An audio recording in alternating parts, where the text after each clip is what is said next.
আমরা ধন্যবাদ দিয়েছি যে গত মাসে জাতিসংঘের মানবাধিকার দপ্তরের পক্ষ থেকে যে জুলাই আগস্ট গণহত্যার প্রতিবেদন দেওয়া হয়েছে 114 পৃষ্ঠার, সেটা প্রস্তুত করবার জন্য, এটা বাস্তবায়ন করবার জন্য কিছু সাহায্য দরকার, সেটা আমরা আমাদের পক্ষ থেকে বলেছি।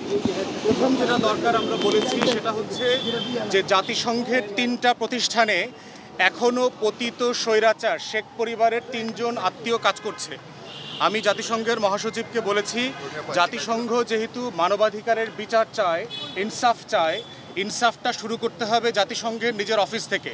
এবং এই 3 জনের ব্যাপারে বলেছি যে বিশ্ব স্বাস্থ্য সংস্থায় শেখ হাসিনার মেয়ে কাজ করছে, ইউএনডিপিতে মানে সুশাসনের উপদেষ্টা হিসাবে ববি কাজ করছে, রেহানার ছেলে, এবং রেহানার ছেলে ববির বউ কাজ করছে আইওমেতে, মাইগ্রেশন অর্গানাইজেশন যেটা আছে সেটা ব্যাংকক বেস, সেখানে কাজ করছে।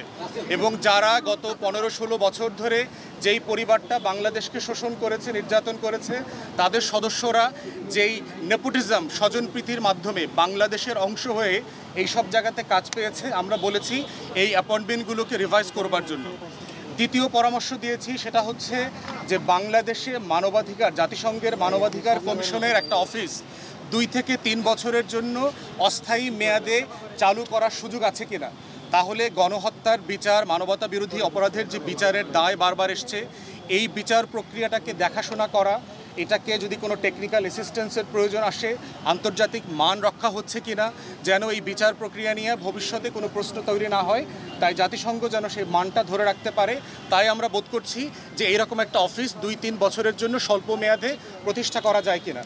তৃতীয়ত বলেছি যে রোহিঙ্গাদের ব্যাপারে নিরাপদে প্রত্যাবর্তন করবার জন্য জাতিসংঘ যে প্রয়াস চালিয়ে যাচ্ছে, অন্তর্বর্তীকালীন সরকারের সাথে একমত হয়ে এটা যেন আরও বেগবান করা হয়।